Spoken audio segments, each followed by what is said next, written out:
That Indie World Direct by Nintendo was pretty dang good. Can you dig it?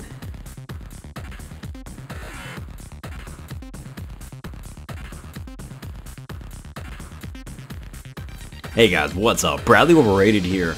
Not planning on posting videos in December until all of a sudden, sure enough, there's an Indie World announcement that came out today and released today. At least that's when I noticed it. And I was able to watch it several hours after it passed. And I have to tell you, I know a lot of people said they were disappointed in the Indie Direct that transpired, but I thought most of the games looked pretty dang good. I actually think indie games in general are just straight up better these days than AAA titles. I think they're great. I think they're so great, they're so unique, they're the only games these days that really seem to be creative in a sense. I mean, every game's creative, but also a lot of games are just cookie cutters and they're just trying to copy whatever's hype and microtransaction cesspools, but not indie titles typically. Indie titles usually stand out to me. They're always the videos and the games I look forward to the most, usually in the next year or the future. So this, to me, was a pretty dang good direct, but there was one announcement in particular that really stood out to me. And it was a little tiny game they announced at the very end when they announced that Omori is coming to the Nintendo Switch. Now this is a game I've been playing this year actually on PC, and at first I thought it was kind of weird in its presentation and the way it was flowing, but then after about an hour of playing through it takes you to places that are dark and very depressing and very real at times, and it's not a game for children. No, not at all. It's a game for adults, alright. And Omori, not only was it impressive, but I think it was probably my favorite game that came out in 2020. It came out in Christmas of 2020, but still 2020. And it is just, it's a masterpiece to me. It's a wonderful, beautiful indie title that's reminiscent of so many other indie titles out there. The art direction does remind me of Undertale, but so many other things, and the heavy subject matter reminds me of other games like The Binding of Isaac or Celeste even to a certain extent.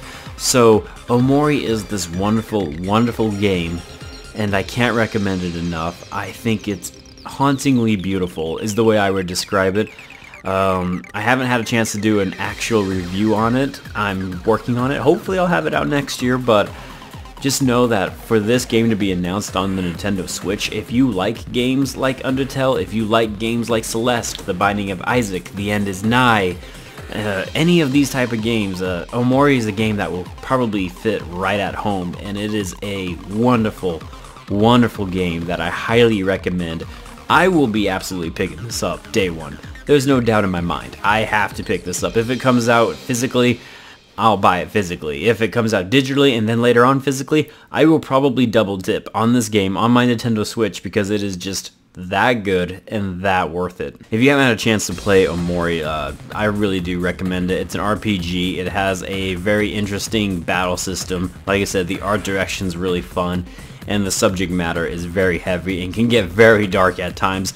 Do not underestimate this game, especially at the beginning. It tries to create this facade of a very light-hearted, feel-good vibe game, but yeah, no. Just no. So much nope on that one. And I love it. Alright guys, that's it. That's all I wanted to talk about. I hope this makes sense to you. I hope I persuaded someone to get Omori if you don't have a PC and you can't play games on PC. If you're wondering if this game is worth it on the Nintendo Switch, as long as it runs well, yes, absolutely it will be, because this is just, seriously, this might be the best game I played in 2020. At the very end of 2020, and I played it obviously in the year 2021, but this was it. This is the game that if they were doing a real Game Awards show that was actually creditable, this should have won Best RPG. It's just better than all those other ones they mentioned. Alright guys, that's it for me. I am Bradley Overrated, out like a trout, and I'll see you next time. Have a good one.